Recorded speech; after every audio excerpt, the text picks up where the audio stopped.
सबसे पहले देखते हैं important headquarters. UN, United Nations, जिसको संयुक्त राष्ट्र संघ कहा जाता है, ये इसका हेडक्वार्टर है न्यूयॉर्क में। यूनिसेफ, यूनिसेफ की फुल फॉर्म है यूनाइटेड नेशंस चिल्ड्रंस फंड। बच्चों के लिए, बच्चों के विकास के लिए ये ऑर्गेनाइजेशन काम करती है, यूनिसेफ। और यूनिसेफ का भी हेडक्वार्टर है न्यूयॉर्क। 4 इंपॉर्टेंट ऑर्गेनाइजेशन हैं जिनके हेडक्वार्टर हैं जेनेवा में, इसलिए मैंने यहां पर एक साथ लिखे हैं। पहला है WTO, वर्ल्ड ट्रेड ऑर्गेनाइजेशन। दूसरा है WHO, world health organisation. World health organisation दुनिया में डिजीजेस को दूर करने में मदद करती है। जैसे फॉर एग्जांपल भारत के अंदर भी बहुत सारे ऐसे अभियान चलाए जा रहे हैं और चलाए जाते हैं पिछले बहुत सारे सालों से, जिनमें WHO आर्थिक रूप से और बहुत तरह के रिसर्च एंड डेवलपमेंट या फिर वैक्सीनेशन इसमें मदद करती है। तो वर्ल्ड ट्रेड ऑर्गेनाइजेशन का हेडक्वार्टर है जेनेवा, जेनेवा स्विट्जरलैंड के अंदर है। इसी तरह WMO, जिसको बोलते हैं वर्ल्ड मेट्रोलॉजिकल ऑर्गेनाइजेशन, इसका भी हेडक्वार्टर है जेनेवा स्विट्जरलैंड में। WIPO, world intellectual property organisation, इसका हेडक्वार्टर भी है जेनेवा में। तो ये आपको याद रखने का ट्रिक बताता हूं। ये सारे जिनका हेडक्वार्टर जेनेवा में है, W से शुरू होते हैं और O पर खत्म होते हैं। ये इसका ट्रिक है। अगला है world food programme. World food programme का हेडक्वार्टर है रोम, इटली में। फूड से रिलेटेड जितने भी चीजें हैं सबका हेडक्वार्टर है इटली में। इसको आप ऐसे याद रख सकते हैं कि इटली का खाना बहुत ही अच्छा होता है, क्योंकि FAO यानी फूड एंड एग्रीकल्चर ऑर्गेनाइजेशन का हेडक्वार्टर भी है इटली में। UPU, यूनिवर्सल पोस्टल यूनियन, का हेडक्वार्टर है बैम, स्विट्जरलैंड में। United nation university, Tokyo, Japan. ये क्वेश्चन अभी अभी रिसेंटली रिपीट हुआ एग्जाम में, तो इसलिए आप देख सकते हैं कि जरूरी नहीं है कि बहुत ज्यादा इंपॉर्टेंट ऑर्गेनाइजेशन के हेडक्वार्टर पूछे जाएं। ऑर्गेनाइजेशन जितनी भी हैं सबके हेडक्वार्टर इंपॉर्टेंट है। यूनाइटेड नेशन पॉपुलेशन फंड का हेडक्वार्टर है न्यूयॉर्क में। और United Nations office on drug and crime, इसका हेडक्वार्टर है वियना, जो कि ऑस्ट्रिया की राजधानी है। United Nation industrial development organisation यानी यूनिडो, यूनिडो का हेडक्वार्टर है वियना में। यह क्वेश्चन भी काफी बार रिपीट हो चुका है। एक और बहुत इंपॉर्टेंट क्वेश्चन है United Nations high commissioner for refugees. ये जो रेफ्यूजीज जो एक देश से दूसरे देश में जाते हैं, माइग्रेशन करते हैं, उनको सेटलमेंट में मदद करता है UNHCR। और इस साल UNHCR काफी न्यूज में भी रहा, इसलिए इस क्वेश्चन का आने का चांस काफी ज्यादा है। और इसका भी हेडक्वार्टर है जेनेवा, स्विट्जरलैंड में। UNEP, जिसको बोलते हैं यूनाइटेड नेशंस एनवायरनमेंट प्रोग्राम, इसका हेडक्वार्टर है केन्या की राजधानी नैरोबी में। ये अफ्रीकन कंट्री है केन्या। यूनेस्को, यूनेस्को का हेडक्वार्टर है पेरिस, फ्रांस में। और यूनेस्को जो हमारी पुरानी चीजें हैं, जो हिस्टोरिकल चीजें हैं, ऐतिहासिक चीजें हैं, उनकी संरक्षा में, उनकी सुरक्षा में, उनके नवीनीकरण और आधुनिकीकरण में हमारी मदद करता है। तो United Nations educational, scientific and cultural organisation, UNDP, जिसको बोला जाता है यूनाइटेड नेशंस डेवलपमेंट प्रोग्राम, इसका हेडक्वार्टर है न्यूयॉर्क, USA में। UNCTAD, this is also extremely important, United Nations conference on trade and development. ये देशों के बीच में व्यापार में मदद करता है, देशों को व्यापार के लिए जोड़ता है। इसका हेडक्वार्टर भी है जेनेवा, स्विट्जरलैंड में। और एक और इंपॉर्टेंट ऑर्गेनाइजेशन है जिसका हेडक्वार्टर है जेनेवा, स्विट्जरलैंड में, जिसका नाम है ITU, international telecommunication union. International monetary fund, जिसको बोलते हैं अंतर्राष्ट्रीय मुद्रा कोष, अंतर्राष्ट्रीय मुद्रा कोष का हेडक्वार्टर है वॉशिंगटन, USA में। और वर्ल्ड बैंक का हेडक्वार्टर भी है वॉशिंगटन, USA में। वॉशिंगटन अमेरिका की राजधानी है। और अमेरिका के जो पहले राष्ट्रपति थे, जिनका नाम था जॉर्ज वॉशिंगटन, उनके नाम पर राजधानी का नाम रखा गया है। IMO बोलते हैं इंटरनेशनल मैरीटाइम ऑर्गेनाइजेशन, इसका हेडक्वार्टर है लंदन, UK में। मैरीटाइम का मतलब होता है जो समुद्र से रिलेटेड होता है, उसको बोलते हैं मैरीटाइम। और इंटरनेशनल लेबर ऑर्गेनाइजेशन, ये क्वेश्चन भी काफी बार रिपीट हो चुका है, इंटरनेशनल लेबर ऑर्गेनाइजेशन का हेडक्वार्टर भी है जेनेवा में। तो जैसा कि आप देख सकते हैं, कम से कम 8 से 10 ऑर्गेनाइजेशन है जिनका हेडक्वार्टर है जेनेवा में। अगर आपको मान लीजिए कोई क्वेश्चन आता है और आपको उसका हेडक्वार्टर नहीं भी पता, तो आप जेनेवा मार्क कर सकते हैं। चांस ये है कि 30 से 40% चांस है कि आपका आंसर ठीक हो जाएगा।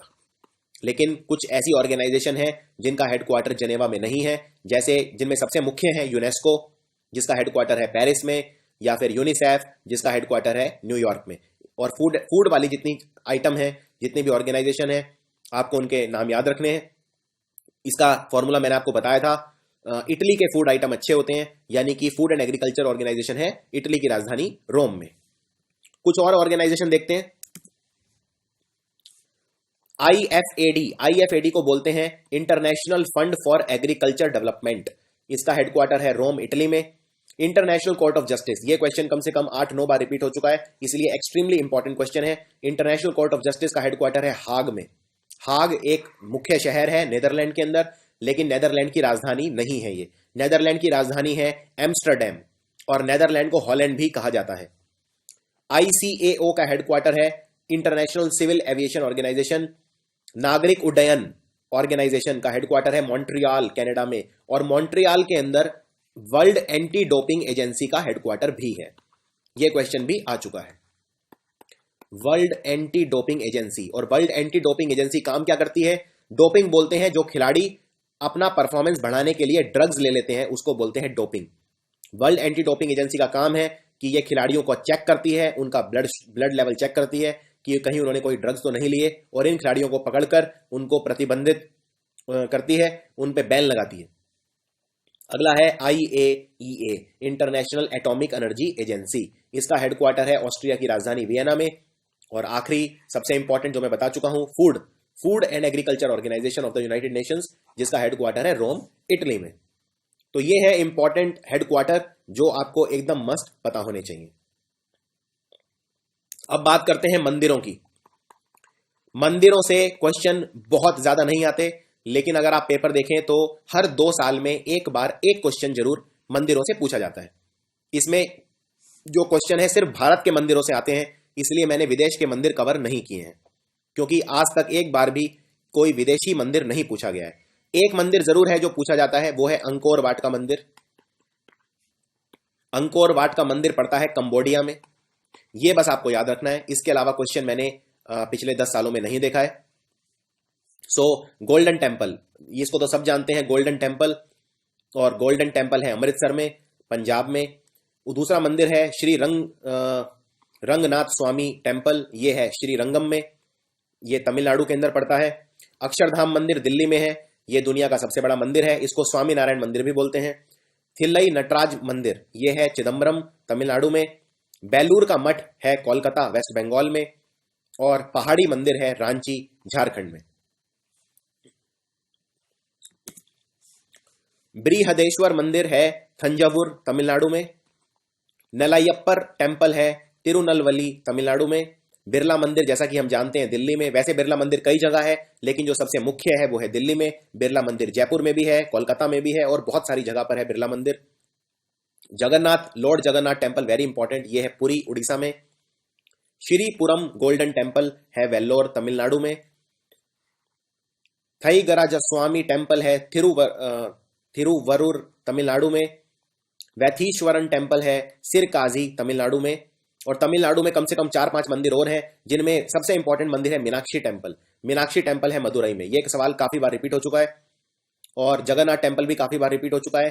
बिरला टेम्पल और बृहदेश्वर टेम्पल भी पूछे जा चुके हैं। जम्बूकेश्वर टेम्पल इज ऑल्सो इंपॉर्टेंट, ये है थिरुवनईकवल तमिलनाडु में। और एकम्बरेश्वर टेम्पल है कांचीपुरम तमिलनाडु में। कांचीपुरम वैसे साड़ियों के लिए भी फेमस है। अन्नामलाइयार टेम्पल है थिरुवन्नामलाई तमिलनाडु में। एक बहुत इंपॉर्टेंट टेम्पल है जिसके आने के चांस बहुत ज्यादा है, वो है वदक्कुनाथन टेम्पल, क्योंकि वदक्कुनाथन टेम्पल को प्रोटेक्ट करने के लिए केरला सरकार की काफी अहम भूमिका रही, और इसीलिए केरला सरकार को यूनाइटेड नेशंस ने प्राइज भी दिया। यह है थ्रिसूर केरला में। नव्य मंदिर है दिल्ली में। और सर्वोदय दिगंबर टेम्पल है अमरकंटक मध्य प्रदेश में। अमरकंटक एक जगह है मध्य प्रदेश में जहां से 2 नदियां निकलती हैं। पहली नदी है नर्मदा। नर्मदा नदी मध्य प्रदेश को ट्रेवल करती है, फिर महाराष्ट्र जाती है, और उसके बाद गुजरात जाती है। गुजरात में ये भारूच जिले में जाती है, और बहुत सारे इंपॉर्टेंट टाउन इसके किनारे हैं नर्मदा नदी के किनारे, जैसे कि जबलपुर, देवस, होशंगाबाद और भारूच। नर्मदा नदी। और दूसरी नदी जो अमरकंटक धाम से निकलती है उसका नाम है सोन नदी। सोन नदी जाके गंगा में मिल जाती है। उसके बाद दिलवारा मंदिर, बहुत ही खूबसूरत मंदिर है दिलवारा मंदिर माउंट आबू में, यह भी एक इंपॉर्टेंट क्वेश्चन है। सो दिए हैं इंपॉर्टेंट टेम्पल्स। अब देखते हैं कौन सा शहर कौन सी नदी के किनारे है। सो आगरा यमुना के किनारे है। ना सिर्फ आगरा बल्कि मथुरा भी यमुना के किनारे है, दिल्ली भी मथुरा के किनारे है, और एक शहर कृष्ण जी का शहर भी कहते हैं वृंदावन, वृंदावन भी मथुरा और दिल्ली ये सब यमुना के किनारे हैं। अहमदाबाद साबरमती के किनारे है। अहमदाबाद में साबरमती नदी के किनारे गांधी जी रहा करते थे, साबरमती आश्रम के अंदर। अयोध्या सरयू नदी के किनारे है। बद्रीनाथ गंगा के किनारे है, और बद्रीनाथ में एक जगह है जिसको बोलते हैं अलकापुरी, जहां से गंगा की एक सहायक नदी भी निकलती है जिसको बोलते हैं अलकनंदा। कटक महानदी के किनारे है, और महानदी को बोलते हैं सोरो ऑफ उड़ीसा, क्योंकि उड़ीसा में ये नदी बहुत ज्यादा तबाही मचाती है। दिल्ली यमुना के किनारे, जैसा मैं बता चुका हूं। डिब्रूगढ़ ब्रह्मपुत्रा के किनारे है। ब्रह्मपुत्रा का नाम है सांगपो, ये तिब्बत से निकलती है, चैम युंग दुंग ग्लेशियर से निकलती है, और इस नदी का नाम है सांगपो। लेकिन जब ये नदी असम में घुसती है तब इसे बोलते हैं ब्रह्मपुत्रा। उसके बाद ये नदी बांग्लादेश जाती है।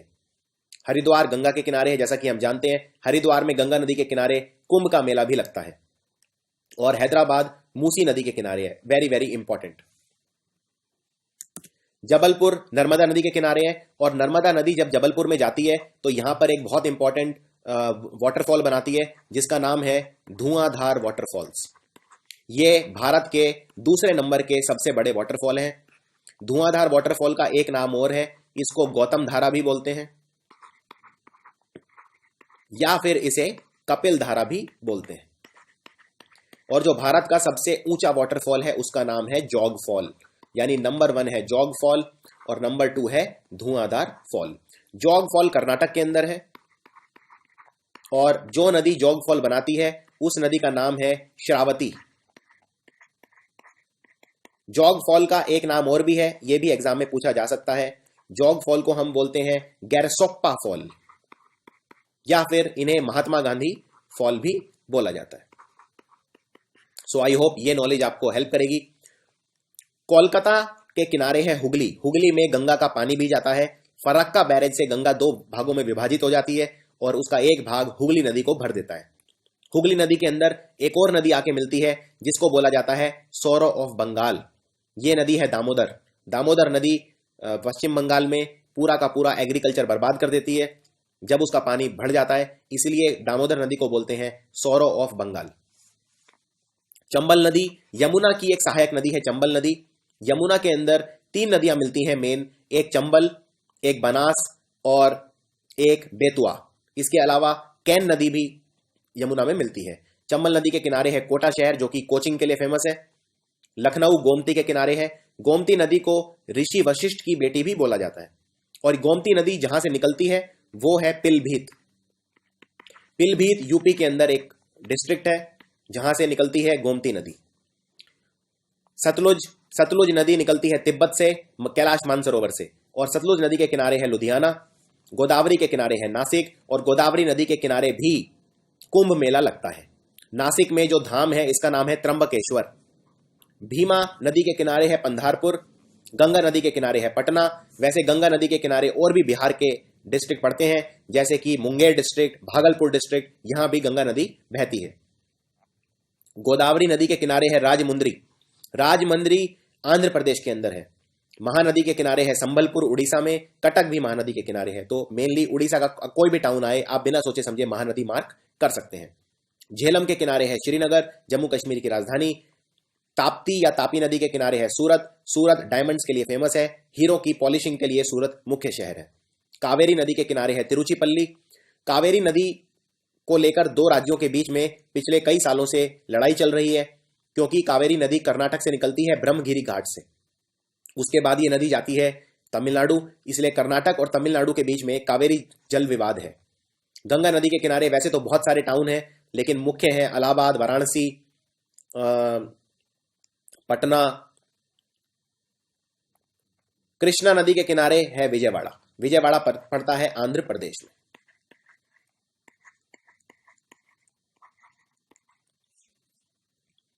अब बात करते हैं कुछ वाइल्ड लाइफ सेंचुरीज की। सबसे पहले है Kaziranga wildlife sanctuary. Kaziranga wildlife century बहुत ही फेमस है। अभी अभी यहाँ पे हाथियों के लिए एक हॉस्पिटल भी बनाया गया है। So elephant hospital has been set up at Kaziranga wildlife sanctuary. Kaziranga wildlife sanctuary है असम में, काजीरंगा डिस्ट्रिक्ट के अंदर।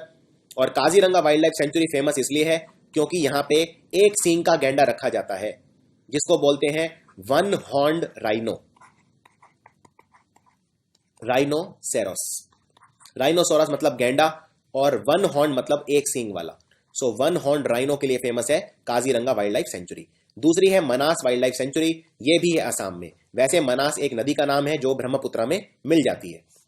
गिर नेशनल पार्क और वाइल्ड लाइफ सेंचुरी, ये गिरनार के पहाड़ों में है इसलिए इसे गिर बोलते हैं। ये है गुजरात में।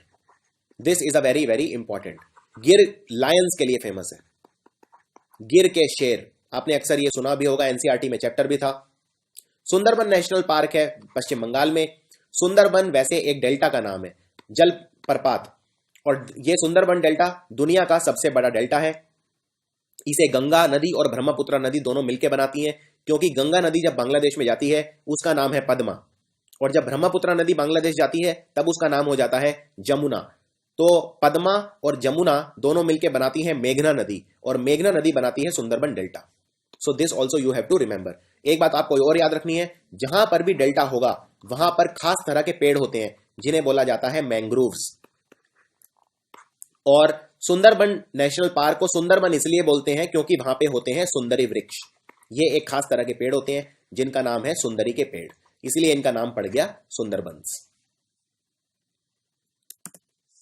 कुछ और इंपॉर्टेंट वाइल्ड लाइफ सेंचुरी जो एग्जाम में कम से कम 3 से 4 बार पूछी जा चुकी हैं सारी।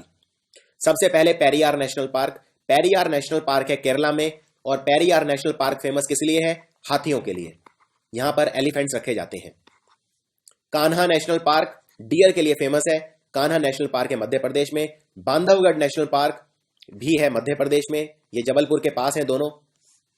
Ranthambore national park and wild life sanctuary, ये है राजस्थान में। भरतपुर बर्ड सेंचुरी भी है राजस्थान में। इसके अलावा ताल चप्पर वाइल्ड लाइफ सेंचुरी और सरिस्का वाइल्ड लाइफ सेंचुरी भी है राजस्थान में, और ये चारों बहुत ही ज्यादा इंपॉर्टेंट है। उड़ीसा के अंदर भी सबसे पहले है Chilka lake bird sanctuary. Chilka lake Bharat का सबसे बड़ा खारे पानी का लेक है, सॉल्ट वाटर लेक है भारत का सबसे बड़ा चिल्का लेक, और यहां पर बर्ड सेंचुरी भी है। नंदन कानन चिड़ियाघर, ये भी उड़ीसा के अंदर है। नंदन कानन बहुत ज्यादा न्यूज में भी रहता है क्योंकि नंदन कानन जू, इसमें हर साल कम से कम बहुत सारे शेर अनदेखी से मर जाते हैं, इसलिए ये बुरे कारणों के लिए न्यूज में रहता है। जिम कॉर्बेट नेशनल पार्क, ये है उत्तराखंड में, ये कुमाऊं रीजन में पड़ता है।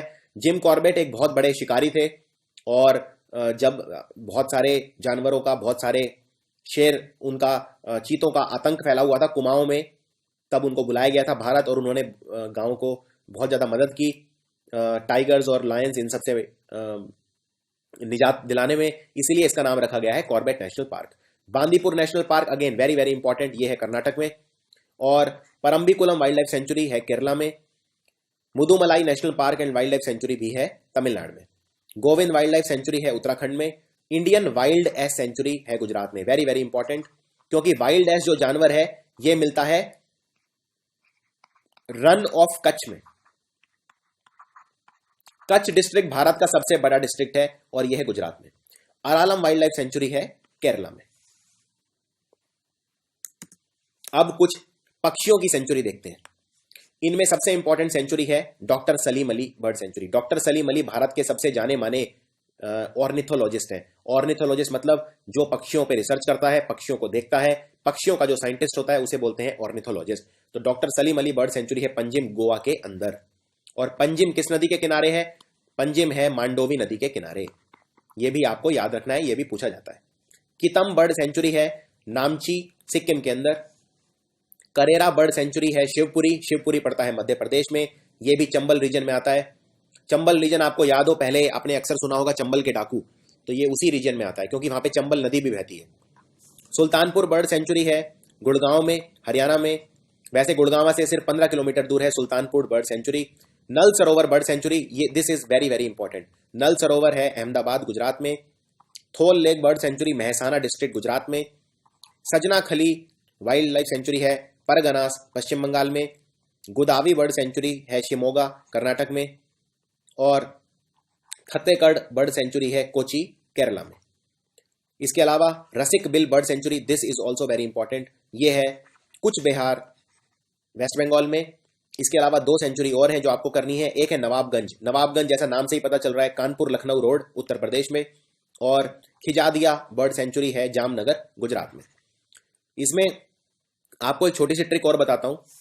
मान लीजिए एग्जाम में अगर क्वेश्चन आ जाए कि थाटेकड़ बर्ड सेंचुरी कहां है, अब ये नाम को ध्यान से देखिए, ये नाम साउथ इंडियन है तो दक्षिण भारत का नाम लग रहा है, इससे आप कम से कम 2-3 ऑप्शन निकाल सकते हैं।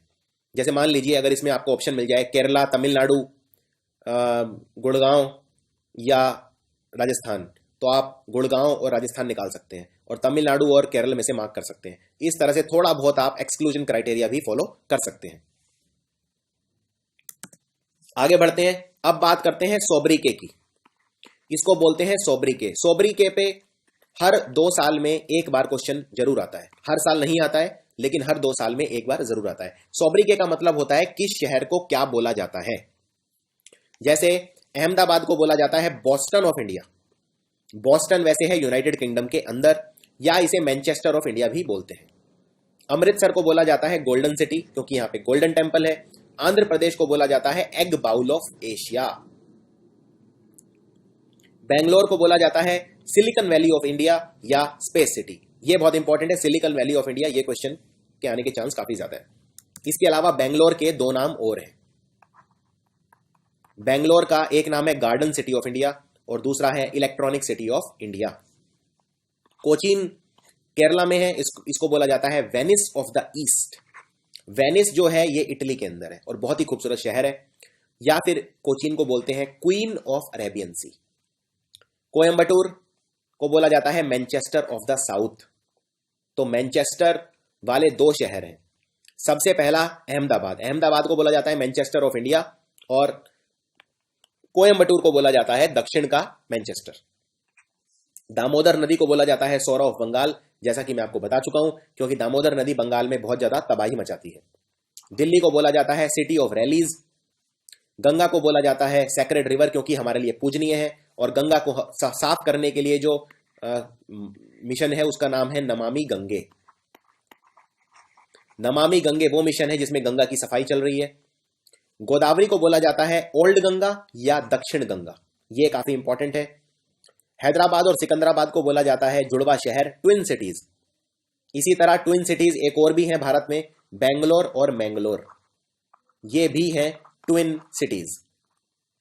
जमशेदपुर को बोला जाता है पिट्सबर्ग ऑफ इंडिया या स्टील सिटी ऑफ इंडिया, क्योंकि आप जानते हैं जमशेदपुर के अंदर है टाटा स्टील प्लांट जिसको बोलते हैं टिस्को। जमशेदपुर के अंदर टाटा की इन्वेस्टमेंट बहुत ज्यादा है, इसलिए जमशेदपुर को टाटा नगर भी बोल देते हैं। जम्मू कश्मीर को बोला जाता है भारत का स्वर्ग, हेवन ऑफ इंडिया, या भारत का स्विट्जरलैंड, स्विट्जरलैंड ऑफ इंडिया। और जयपुर को बोलते हैं पिंक सिटी क्योंकि यहां पे बहुत सारे महल हैं।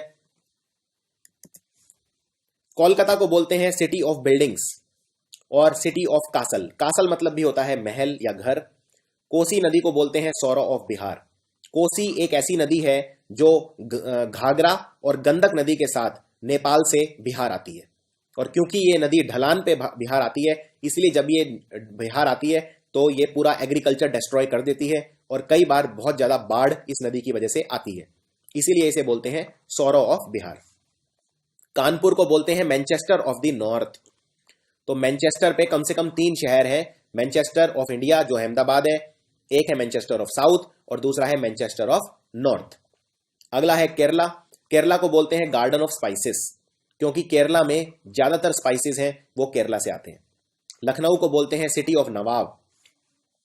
मुंबई को बोलते हैं city of 7 island, gateway of India या हॉलीवुड ऑफ इंडिया। मदुरई को बोलते हैं city of festivals. Madhya Pradesh को बोला जाता है सोया रीजन। मसूरी को बोलते हैं queen of the mountains. Nilgiri, Nilgiri के पहाड़ साउथ में है, ये कर्नाटक और केरला में है। नीलगिरी के पहाड़ इनको बोलते हैं ब्लू माउंटेन्स, जैसा कि नाम से ही पता चल रहा है, नील मतलब नीला, नीला मतलब ब्लू, सो ब्लू माउंटेन्स बोला जाता है नीलगिरी को। प्रयाग बोलते हैं एडोब ऑफ गॉड। पानीपत को बोलते हैं सिटी ऑफ वीवर्स, यानी जो बुनकर हैं उनकी सिटी। और पंजाब को बोलते हैं स्टेट ऑफ 5 रिवर्स क्योंकि 5 नदियां हैं जो पंजाब में जाती हैं। जिनमें मुख्य हैं 5, जैसे रवि, ब्यास, सतलुज, झेलम और रावी। आगे बढ़ते हैं। पुणे को बोलते हैं डेक्कन क्वीन, श्रीनगर को बोलते हैं city of lakes, this is very important. कई जगह सिटी ऑफ लेक्स आपको उदयपुर भी लिखा हुआ मिलेगा, तो आप दोनों ही याद रख सकते हैं। उदयपुर में भी बहुत सारे लेक्स हैं वैसे। और वाराणसी को बोलते हैं सिटी ऑफ टेम्पल्स। अब बात करते हैं थर्मल पावर प्लांट की। थर्मल पावर प्लांट जिनका काम है बिजली बनाना, तो देखते हैं मुख्य एग्जाम के लिए इंपॉर्टेंट कौन कौन से हैं। सबसे पहला है Mundra thermal power plant, thermal power station, TPS मतलब थर्मल पावर स्टेशन। तो मुंद्रा थर्मल पावर स्टेशन है कच्छ गुजरात में। विंध्याचल थर्मल पावर स्टेशन है सिंगरौली, सिंगरौली पड़ता है मध्य प्रदेश में। तलचर थर्मल पावर स्टेशन है अंगुल उड़ीसा के अंदर। और सिपत है बिलासपुर छत्तीसगढ़ में। कोरबा थर्मल पावर ये भी है छत्तीसगढ़ में। सो ये है 5 मुख्य। इसके अलावा कुछ और देखते हैं thermal power station. Rihand, Rihand एक नदी का नाम भी है, एक डैम का नाम भी है, और ये है सोनभद्र डिस्ट्रिक्ट उत्तर प्रदेश में। Jharsuguda, Jharsuguda thermal power station है उड़ीसा के अंदर। टिरोडा है महाराष्ट्र में। अनापुरा है उत्तर प्रदेश में। बरौनी, बरौनी एक जगह है बिहार में, जैसा कि आप जानते हैं बहुत फेमस है। और बेलारी है कर्नाटका में। बेलारी माइनिंग के लिए भी फेमस है। दुर्गापुर है कोलकाता के पास वेस्ट बंगाल। और सिक्का है गुजरात में। सतपुरा थर्मल पावर स्टेशन, ये सतपुरा की पहाड़ियों में है मध्य प्रदेश में। सतपुरा के जो पहाड़ हैं वो विंध्यास के जो पहाड़ हैं उनके बिल्कुल नीचे आते हैं। और सतपुरा के पहाड़ों में भी 3 तरह के पहाड़ होते हैं, जो राजपीपला के पहाड़ हैं गुजरात में, इसके अलावा महादेव के पहाड़ हैं जिनमें अमरकंटक है, और एक मैकाल के पहाड़ है। इसके बाद है सिंगरौली, सिंगरौली का है उत्तर प्रदेश के अंदर। और वनकबोरी थर्मल पावर स्टेशन है गुजरात के अंदर। So remember this.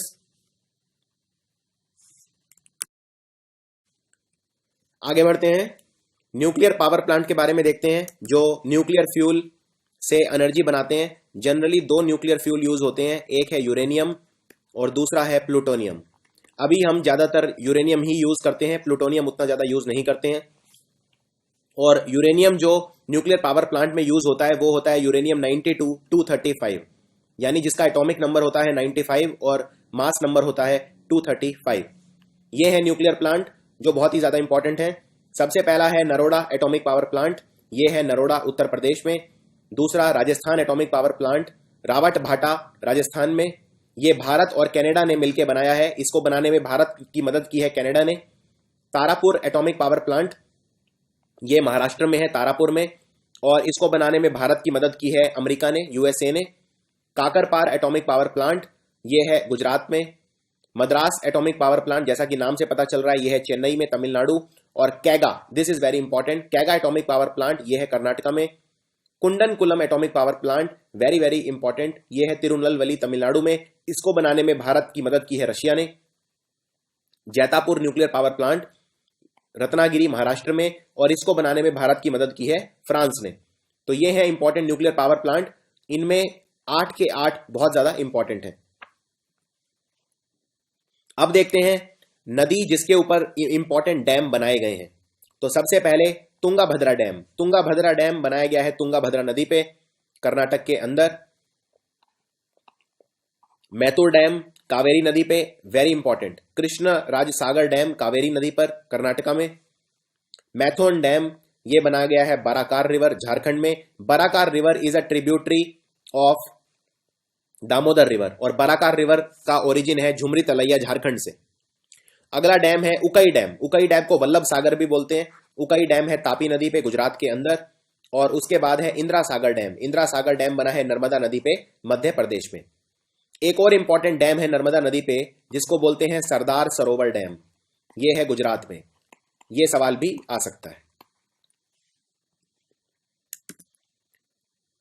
Hirakud dam ये भारत का सबसे लंबा डैम है, ये है महानदी पे उड़ीसा के अंदर, very very important. Cheruthoni dam है चेरुथोनी केरला के अंदर। बगलीहार डैम है छेनाब नदी पे जम्मू कश्मीर में। छेनाब नदी सिंधु नदी की सबसे बड़ी सहायक नदी है। रंजीत सागर डैम है रवि नदी पे पंजाब में, रवि नदी रोहतांग पास से निकलती है। सीरी सैलम डैम है कृष्णा नदी पे आंध्र प्रदेश में। सरदार सरोवर डैम है नर्मदा पे, जैसा मैं बता चुका हूं। भाखड़ा नांगल डैम भारत का सबसे बड़ा डैम है। अगर मैं हाइड्रो इलेक्ट्रिक पावर प्रोजेक्ट्स की बात करूं तो सबसे बड़ा, सबसे ज्यादा मेगावाट का डैम भाखड़ा नांगल, ये सतलुज नदी पे है, पंजाब और हिमाचल प्रदेश में। Koyna dam very very important, ये है कोयना नदी पे महाराष्ट्र में। इद्दू की आर्क डैम है पेरियार नदी पे केरला में। लखवाड़ डैम है यमुना नदी पे उत्तराखंड। और सबसे इंपॉर्टेंट डैम है तेहरी डैम। तेहरी डैम है भागीरथी नदी पे उत्तराखंड में। भागीरथी नदी निकलती है उत्तरकाशी डिस्ट्रिक्ट से। अगला है इंपॉर्टेंट डांस। डांस पे आप एक क्वेश्चन एक्सपेक्ट कर सकते हैं हर साल। डांस में दो तरह के डांस पे क्वेश्चन आता है। पहला आता है क्लासिकल डांस पे और दूसरा आता है फोक डांस पे। तो दोनों में से कोई भी सवाल आप एक्सपेक्ट कर सकते हैं। सबसे पहले देखते हैं क्लासिकल डांस। भारतनाट्यम ये डांस है तमिलनाडु का। बिहू, बिहू एक इंपॉर्टेंट डांस है असम का। भांगर पंजाब। छान डांस है बिहार, उड़ीसा, वेस्ट बंगाल और मांडो। गढ़वाली डांस है उत्तरांचल, उत्तराखंड, देवभूमि जिसको कहा जाता है। गरबा गुजरात का है, जो जानते हैं, डांडिया खेला जाता है। हथलारी डांस है कर्नाटका का। कथक और कथकली ये बहुत ज्यादा पूछे जाते हैं। कथक है नॉर्थ इंडिया का डांस और कथकली है केरला का dance. Kathakali is very important. Kuchipudi is very important, ये है आंध्र प्रदेश का डांस। खंतुम बैम्बू डांस ये है मिजोरम का। Karma is a dance of Madhya Pradesh. Laho is a dance of Meghalaya. Mohiniyattam very very important, ये है केरला का डांस। और मणिपुरी है मणिपुर का dance. So these are some important dances जो आपको याद रखने हैं। अब देखते हैं कुछ और डांस। हिमाचल प्रदेश का डांस है नाती और बिहार का डांस है नाट नाटिन। सो दोनों में आपको कंफ्यूज नहीं होना है। उड़ीसा का डांस है ओडिसी। जम्मू कश्मीर का डांस है रॉन्फ और कर्नाटक का एक बहुत ही इंपॉर्टेंट डांस है यक्षगन। अब बात करते हैं कुछ और तरह के डांस की डिफरेंट। इनमें जो इंपॉर्टेंट है मैं सिर्फ वही कवर करूंगा क्योंकि सारे नाम याद रखने संभव नहीं है। महाराष्ट्र में जो आपको याद रखने हैं वो है कथक कीर्तन, दंदनिया, तमाशा, जाफा। इसके अलावा 10 अवतार। कर्नाटक में आपको याद रखना है यक्षगन और हुतारी। केरला में आपको मेन याद रखना है मोहिनी अट्टम एक तो, उसके अलावा कली अट्टम, कली कोटिकली। तमिलनाडु में कोकट्टम, पिनल कोलट्टम, कुमी, कवाड़ी और करगम। आंध्र प्रदेश में मेन एक तो कुचिपुड़ी थाई और दूसरा घंटा मर्दला, वेदी नाटकम एंड बुरकथा। उड़ीसा का डांस है छौ, छाऊ और घुमार संचार, छद्या, दंदनाता। वेस्ट बंगाल का डांस है कत्थी, छाओ, बॉल कीर्तन, जात्र और लामा। असम का बहुत इंपॉर्टेंट डांस है बिहू। इसके अलावा रासलीला, तबल छोंगली और canoe. Assam is very very important. Punjab के दो डांस हैं, गिद्धा बोलते हैं वुमेन के डांस को और भांगड़ा बोलते हैं मैन के डांस को। जम्मू कश्मीर में रौफ और हिकात।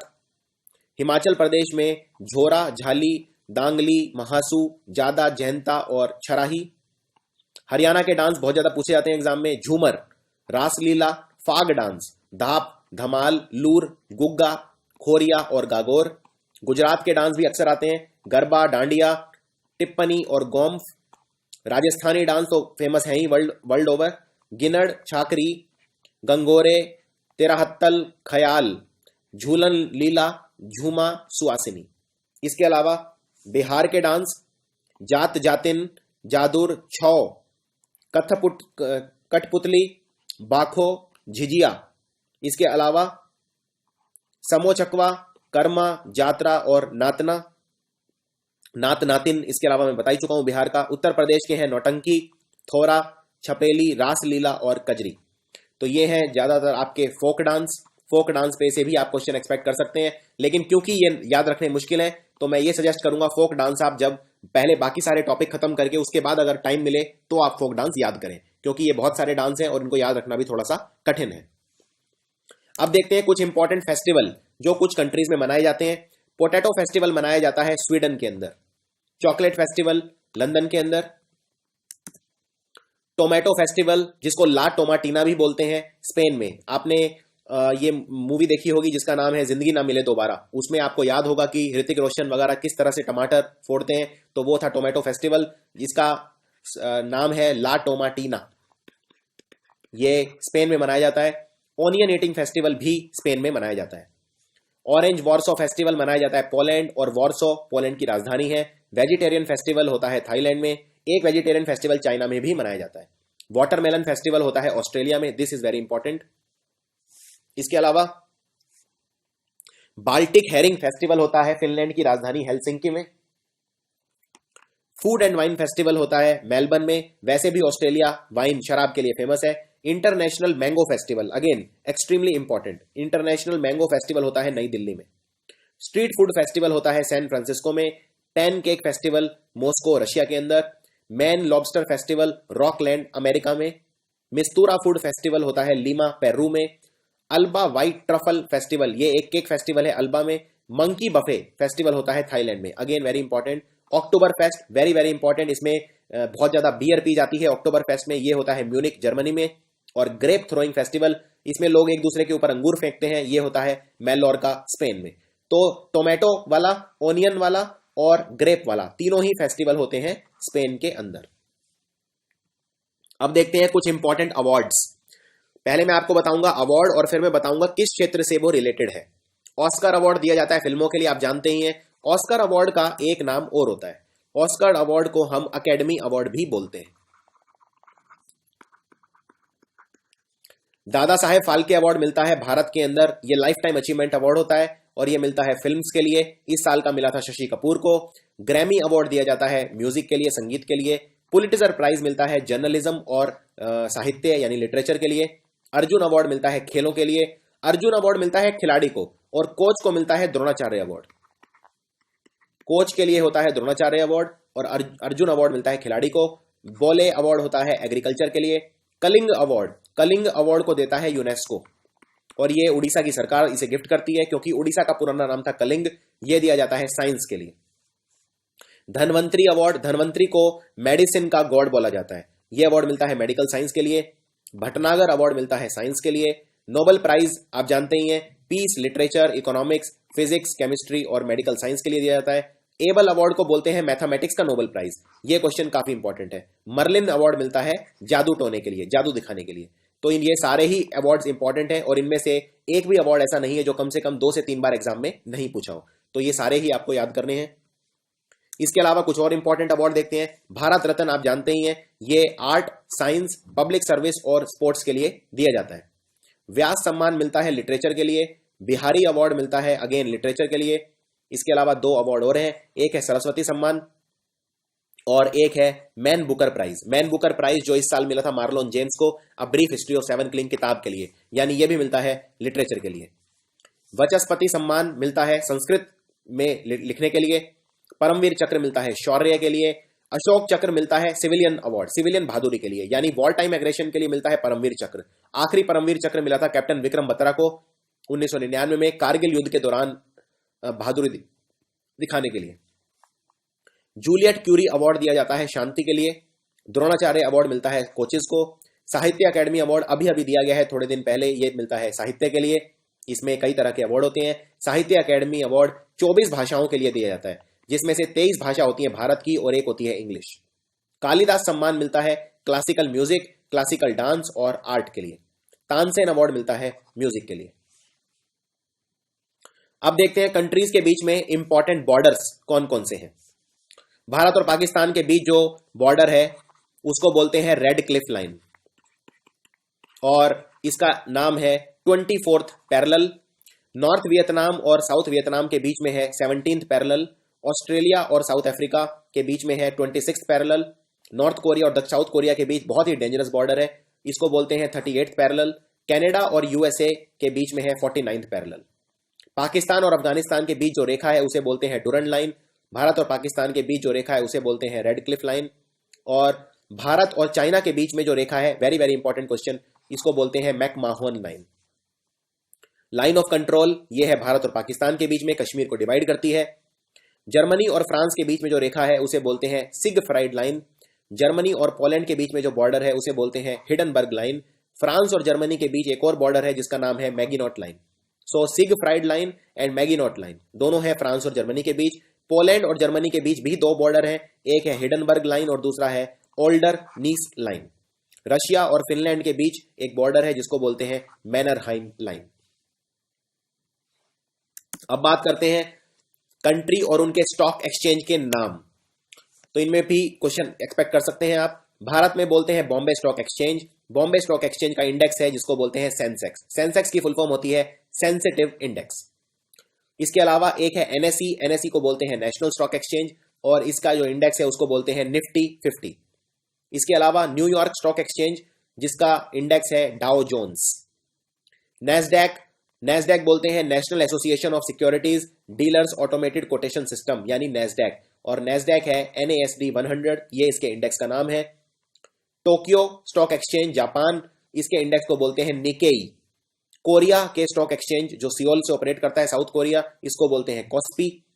शंघाई के स्टॉक एक्सचेंज चाइना, इसका नाम है composite index, one of the most frequently asked questions in exam. और शेंझेन अगेन चाइना के अंदर है, इसीलिए इसका नाम भी है कंपोजिट इंडेक्स। जर्मनी के स्टॉक एक्सचेंज को बोलते हैं डेक्स। डेक्स मतलब ड्यूशेर अकतीन इंडेक्स। तो फुल फॉर्म याद रखनी जरूरी नहीं है, आप सिर्फ डेक्स याद रख सकते हैं। इसके अलावा हांगकांग स्टॉक एक्सचेंज को बोलते हैं हांग सेंग। अब देखते हैं भारत में जो फसल उगाते हैं उसके दो मेन सीजन होते हैं, एक होता है खारिफ और दूसरा होता है राबी। तो सबसे पहले देखते हैं खारिफ सीजन। खारिफ सीजन में हम मई और जुलाई में फसल को उगाते हैं और फसल को काटते कब हैं? सितंबर से लेके अक्टूबर तक। खारिफ सीजन में कौन कौन सी फसल उगाई जाती है? तो ज्वार, बाजरा, राइस, मेज, कपास यानी कॉटन, मूंगफली यानी ग्राउंडनट, जूट और टोबैको। तो क्रॉप्स इसमें जनरली साउथ वेस्ट मानसून जब भारत में आता है यानी मई और जून जुलाई में, तब इसमें उगाई जाती है, और जब मानसून खत्म हो जाता है तो फसलें काट ली जाती हैं, यानी सितंबर अक्टूबर में काट ली जाती है। दूसरा सीजन होता है भारत में मेन राबी सीजन। राबी सीजन स्टार्ट होता है जब मानसून चला जाता है यानी अक्टूबर से लेकर दिसंबर तक। तो इसमें जनरली जो क्लाइमेट है वो वार्म रहती है जर्मिनेशन के वक्त और मैच्योरेशन के वक्त, और फसलें काट ली जाती हैं फरवरी अप्रैल में होली के पास। तो इसमें मेन जो फसल है वो उगाई जाती है गेहूं और बारले। बारले को बोलते हैं जौ, ग्राम मतलब चना, लिनसीड, मस्टर्ड मतलब सरसों, मसूर की दाल और पी यानी मटर। तो ये है मुख्य क्रॉप जो उगाई जाती हैं राबी सीजन में। अब देखते हैं भारत में पहला काम करने वाले लोग कौन थे। इस पे सवाल आप अक्सर एक्सपेक्ट कर सकते हैं। तो भारत के पहले मुस्लिम प्रेसिडेंट थे इंडियन नेशनल कांग्रेस के बदरुद्दीन तैयब जी।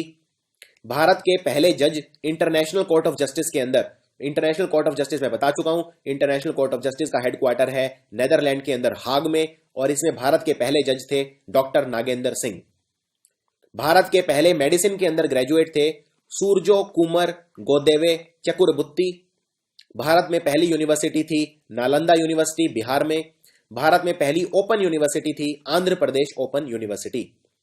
भारत में पहला लोकसभा मेंबर जो रिकॉर्ड नंबर से सिलेक्ट हुआ था, जिसके लिए वोट्स डाले गए थे, वो था PV नरसिम्हा राव, भारत के प्रधानमंत्री। भारत पहले भारतीय जो अंटार्कटिका में गए। अंटार्कटिका में, ये साउथ पोल में पड़ता है अंटार्कटिका, और यहां पर पेंगुइन जानवर भी रहते हैं। ये थे लेफ्टिनेंट रामचरण। पहले ब्रिटिश जो भारत आए उनका नाम था जनरल हॉकिंस। पहला टेस्ट ट्यूब बेबी जो भारत में हुआ वो हुआ जिसका नाम रखा गया इंदिरा बेबी हर्षा। और पहला पोस्ट ऑफिस जो भारत में खोला गया वो खोला गया कोलकाता में 1727 में। भारत की पहली वुमेन एयर वाइस मार्शल थी P बंदोपाध्याय। भारत के पहले वुमेन चेयरपर्सन थे इंडियन एयरलाइंस के सुषमा चावला। पहली women IPS officer Kiran Bedi, ये इनके बारे में तो सब जानते हैं। भारत में पहली और आखिरी मुस्लिम वुमेन रूलर थी रजिया सुल्तान। पहली वुमेन जिन्हें अशोक चक्र मिला था नीरजा भानोत। नीरजा भानोत के ऊपर एक पिक्चर भी बन रही है। इन्होंने बहुत बहादुरी से हजारों लोगों की जान बचाई थी जो एयरलाइन के अंदर फंस गए थे, आतंकवादियों ने कैद कर लिया था, खुद इन्हें अपनी शहादत देनी पड़ी। भारत में पहली वुमेन जिनको ज्ञानपीठ अवार्ड मिला था वो थी आशा पूर्णा देवी। भारत की पहली वुमेन जिन्होंने इंग्लिश चैनल को पार किया वो है आरती साहा। भारत की पहली वुमेन जिन्हें नोबेल प्राइज मिला मदर टेरेसा। पहली वुमेन जिन्हें भारत रत्न मिला इंदिरा गांधी। और पहली वुमेन जिन्हें first women to receive Jnanpith award वो आशापुरा देवी। तो ये रिपीट है। पहला मोम का स्टैचू भारत में किसका बना? महात्मा गांधी का बना, मैडम टुसाओ म्यूजियम के अंदर 1939 में। मैडम टुसाओ म्यूजियम है ब्रिटेन में, इंग्लैंड में। पहला चाइना का पिलग्रिम जो भारत आया उसका नाम था फाहियान। पहली एक्सक्लूसिव इंटरनेट मैगजीन जो भारत में थी उसका नाम है भारत समाचार। पहली भारत की मिस इंडिया जिसने मिस यूनिवर्स में पार्टिसिपेट किया वो थी इंद्रानी रहमान। और भारत की इंडियन नेशनल कांग्रेस की पहले प्रेसिडेंट थे डब्ल्यू.सी. बनर्जी 1885 में। और कांग्रेस के जो फाउंडर हैं वो हैं ए.ओ. ह्यूम। इनका पूरा नाम है एलन ऑक्टावियन ह्यूम। भारत की पहली डायरेक्टर जनरल ऑफ पुलिस ये है कंचन चौधरी भट्टाचार्य। तो इसमें आपको किरण बेदी और इनमें कंफ्यूज नहीं होना है। किरण बेदी पहली आईपीएस ऑफिसर थी और पहली डायरेक्टर जनरल ऑफ पुलिस यानी डीजीपी थी कंचन चौधरी। भारत की पहली महिला जज बनी अन्ना चंडी। ये जज बनी थी भारत के डिस्ट्रिक्ट कोर्ट के अंदर 1937 में। भारत की पहली महिला चीफ जस्टिस हाईकोर्ट की बनी मिस लीला सेठ। ये हिमाचल प्रदेश हाईकोर्ट में थी। और भारत की पहली महिला जज सुप्रीम कोर्ट के अंदर जो बनी उनका नाम है कुमारी जस्टिस एम फातिमा बीवी। भारत की पहली वुमेन लेफ्टिनेंट जनरल जो बनी उनका नाम है पुनीता अरोड़ा। इसके अलावा भारत की पहली महिला जो स्टेट असेंबली की स्पीकर बनी उनका नाम है शन्नो देवी। भारत की पहली महिला प्रधानमंत्री सब जानते हैं इंदिरा गांधी। भारत की पहली महिला जो मिनिस्टर बनी केंद्र सरकार में वो है राजकुमारी अमृत कौर। पहली भारतीय महिला जो माउंट एवरेस्ट की चढ़ाई जिन्होंने की। माउंट एवरेस्ट दुनिया की सबसे ऊंची चोटी है। इसकी ऊंचाई है 8,848 मीटर और ये है सिक्किम के अंदर ये है नेपाल के अंदर। और सिक्किम के अंदर भी एक बहुत ऊंची चोटी है 8,598 मीटर लंबी जिसको बोलते हैं कंचनजंगा।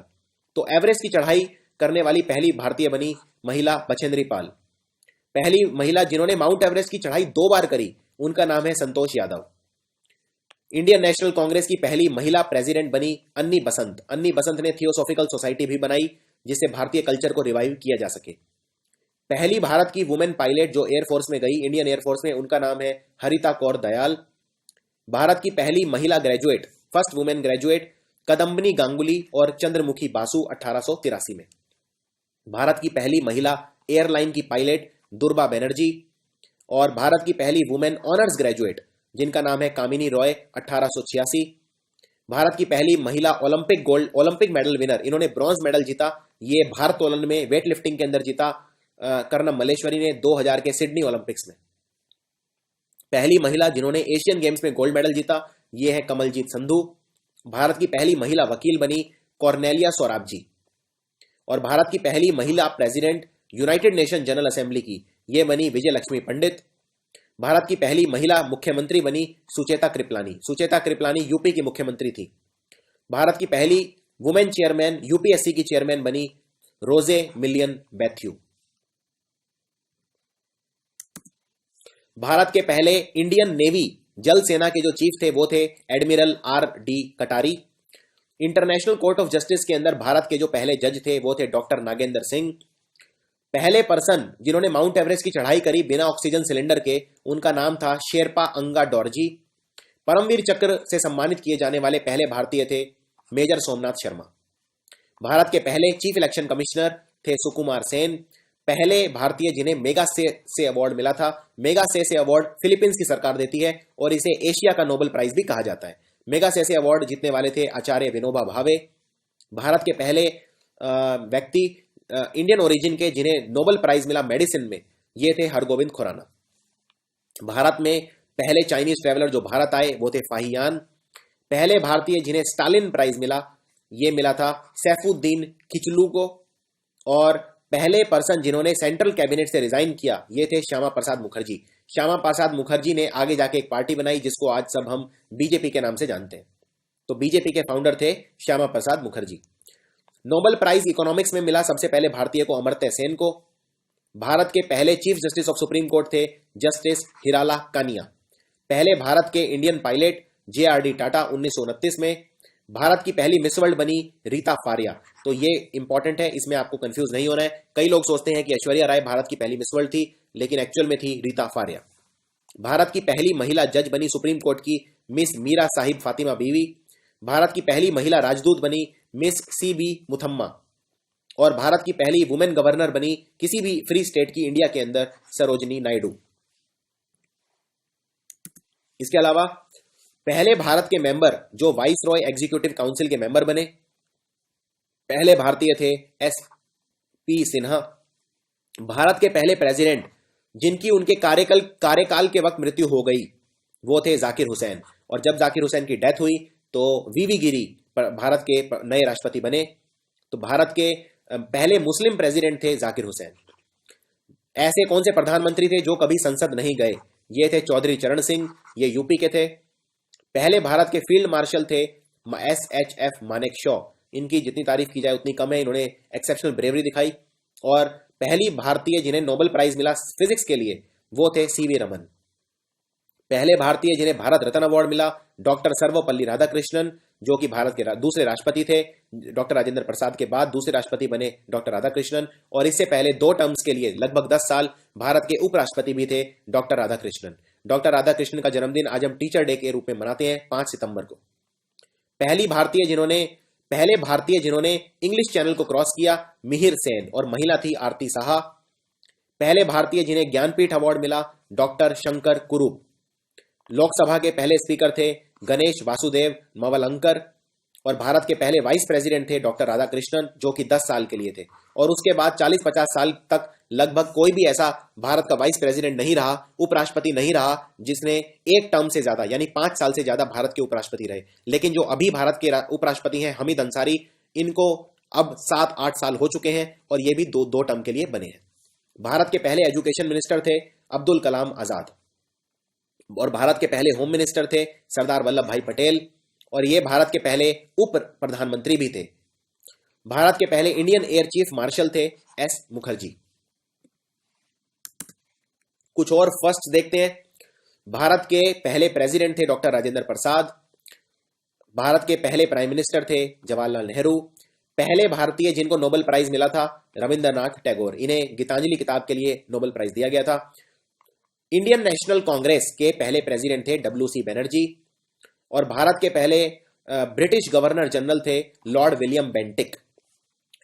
भारत में पहले ब्रिटिश गवर्नर जनरल बंगाल के थे लॉर्ड वॉरेन हेस्टिंग। भारत में पहले ब्रिटिश वाइसरॉय थे लॉर्ड कैनिंग। और पहले गवर्नर जनरल स्वतंत्र भारत के वो थे लॉर्ड माउंटबेटन।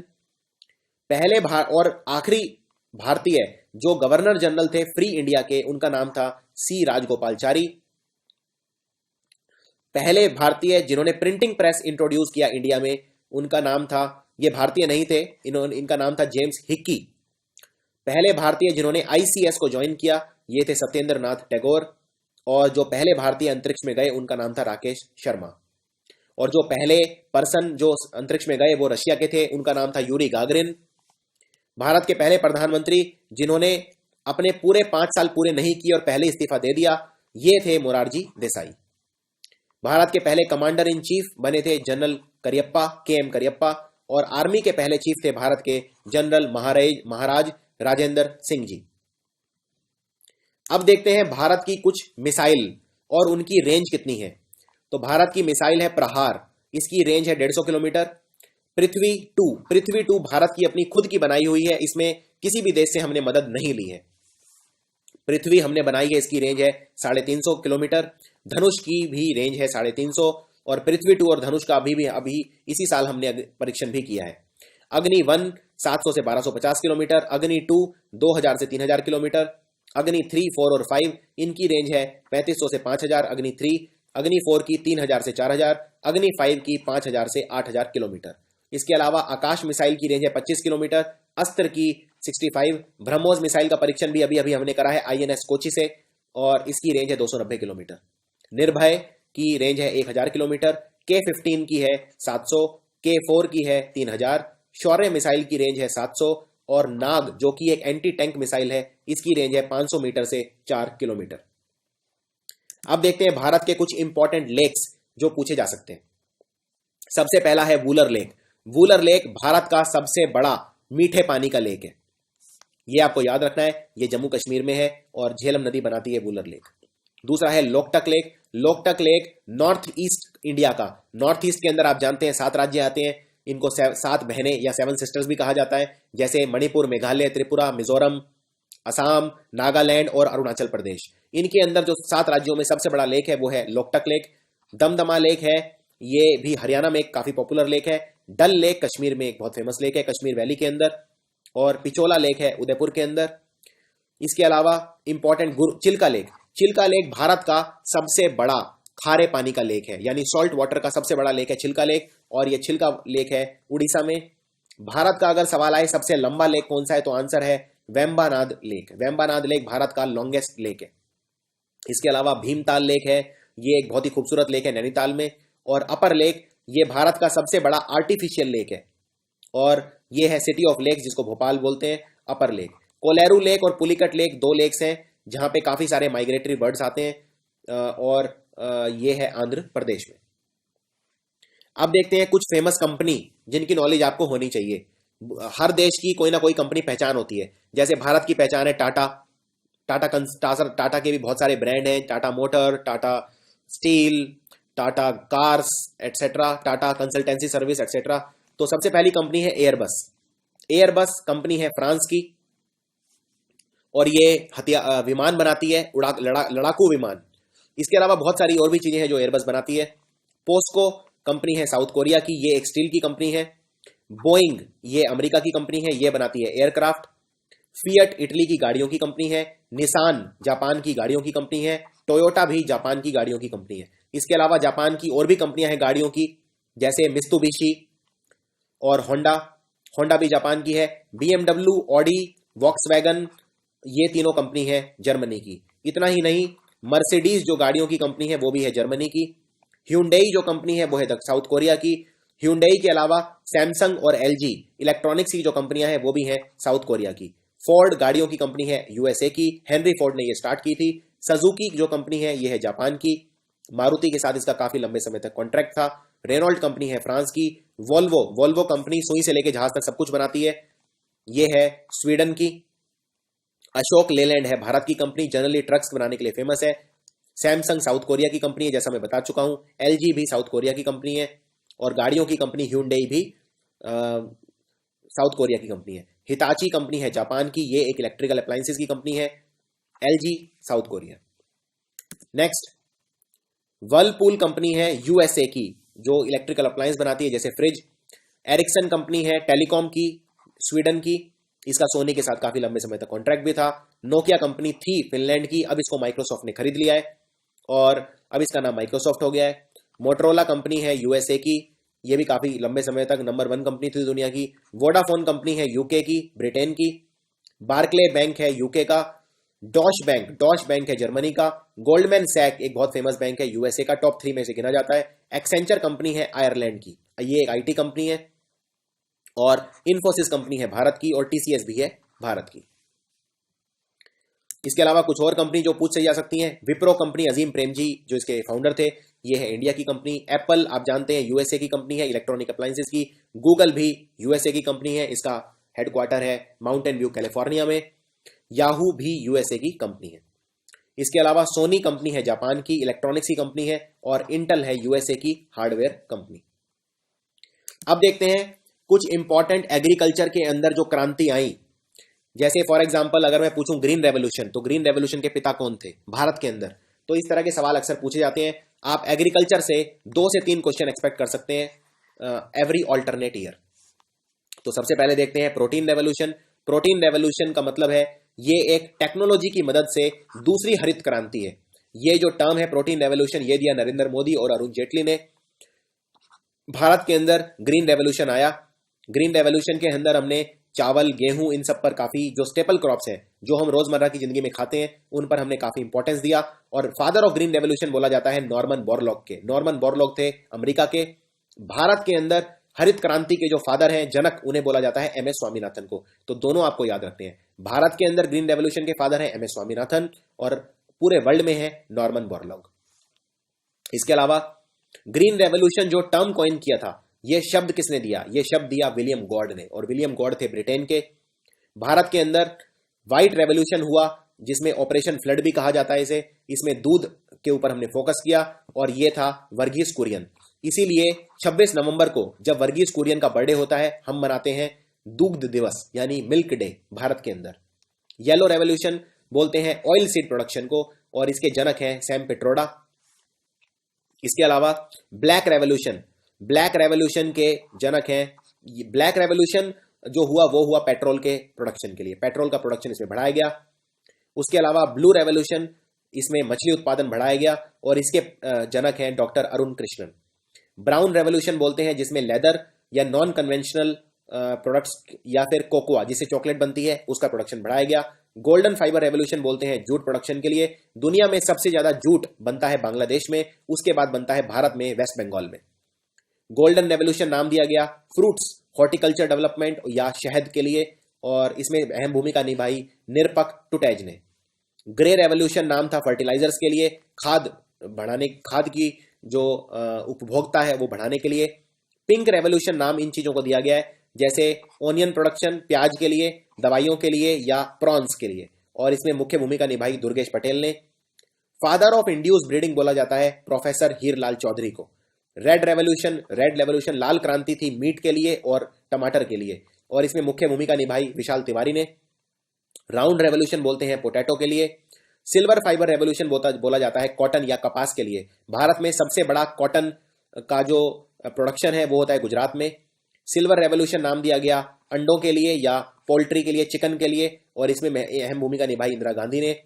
एवरग्रीन रेवोल्यूशन बोलते हैं ओवरऑल डेवलपमेंट ऑफ एग्रीकल्चर। ये स्टार्ट किया भारत ने 11th 5 ईयर प्लान में, जो था 2007 से 2012। इसके अलावा फादर ऑफ टेलीकॉम रेवोल्यूशन भी बोलते हैं सैम पिट्रोडा को। आजकल वैसे सैम पिट्रोडा जेल जाने की तैयारी कर रहे हैं नेशनल हेराल्ड केस के अंदर। और फादर ऑफ पोल्ट्री रेवोल्यूशन है BR राव।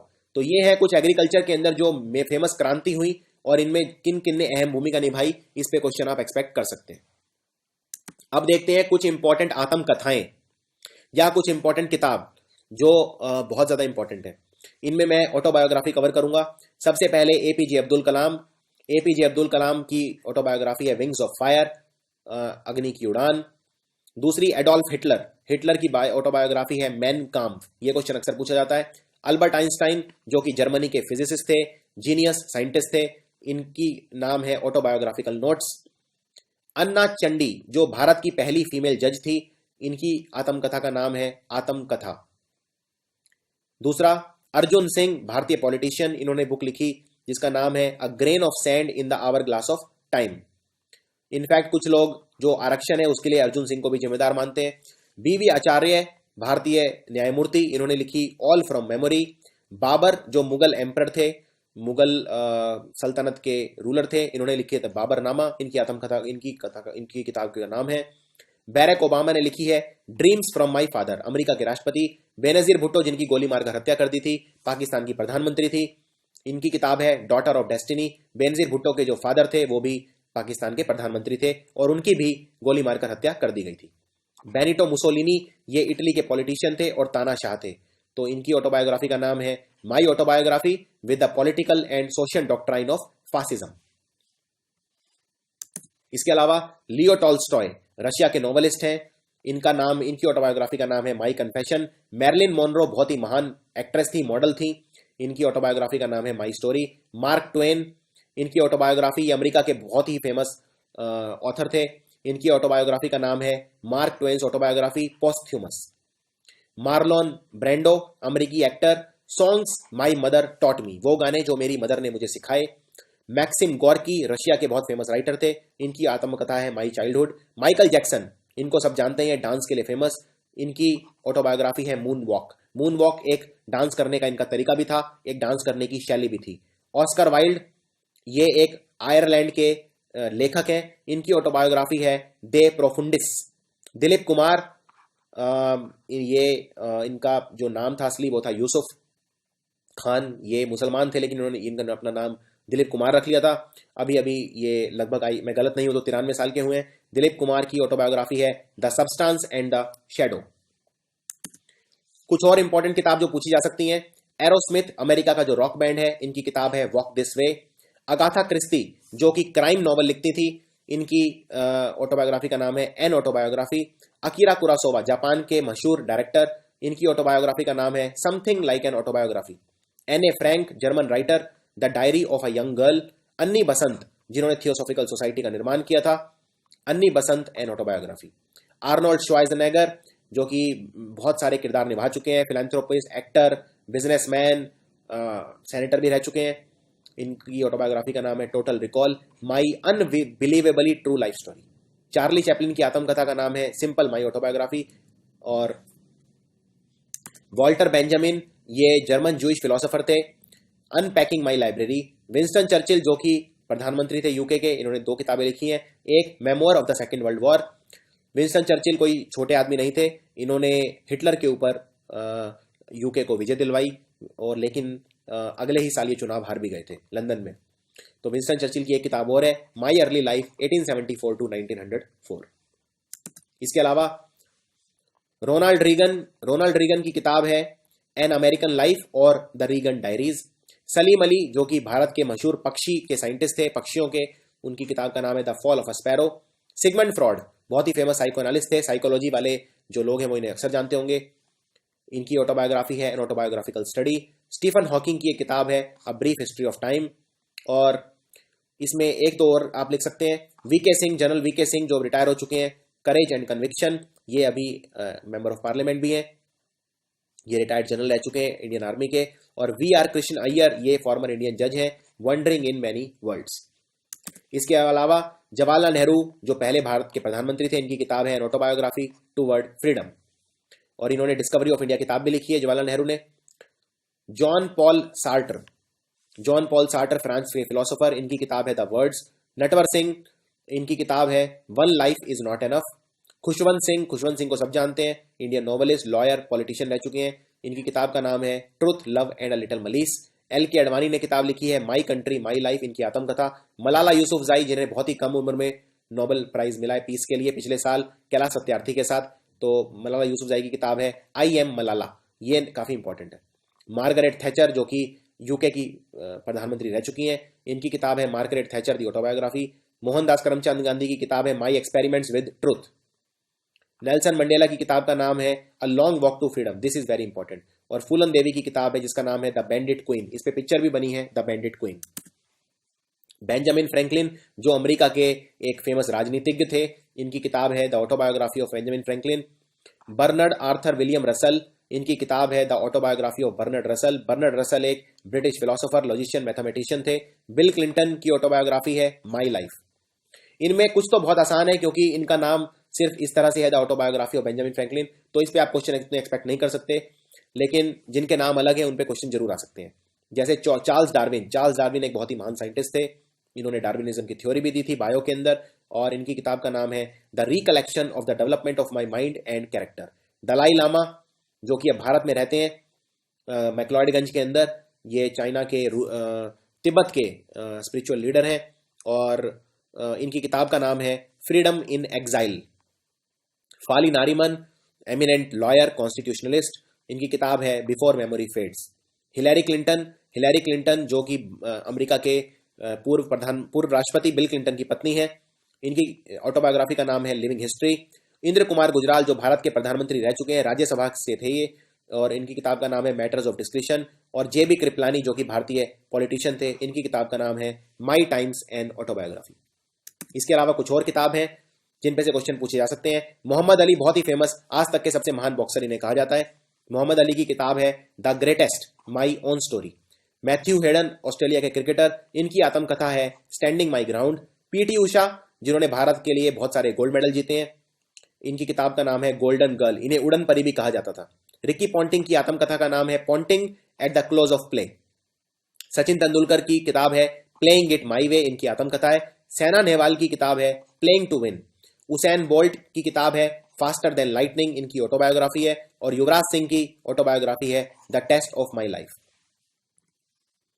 इसके अलावा कुछ और इंपॉर्टेंट खिलाड़ी जिन्होंने अपनी अपनी किताबें लिखी हैं, आत्मकथा लिखी हैं। अभिनव बिंद्रा जिन्होंने ओलंपिक में गोल्ड मेडल जीता, इन्होंने 2008 के अंदर जो ओलंपिक खेल हुए थे बीजिंग के अंदर चाइना में, उसमें गोल्ड मेडल जीता था शूटिंग के अंदर। इनकी आत्मकथा का नाम है a shot at history, my obsessive journey to Olympic gold.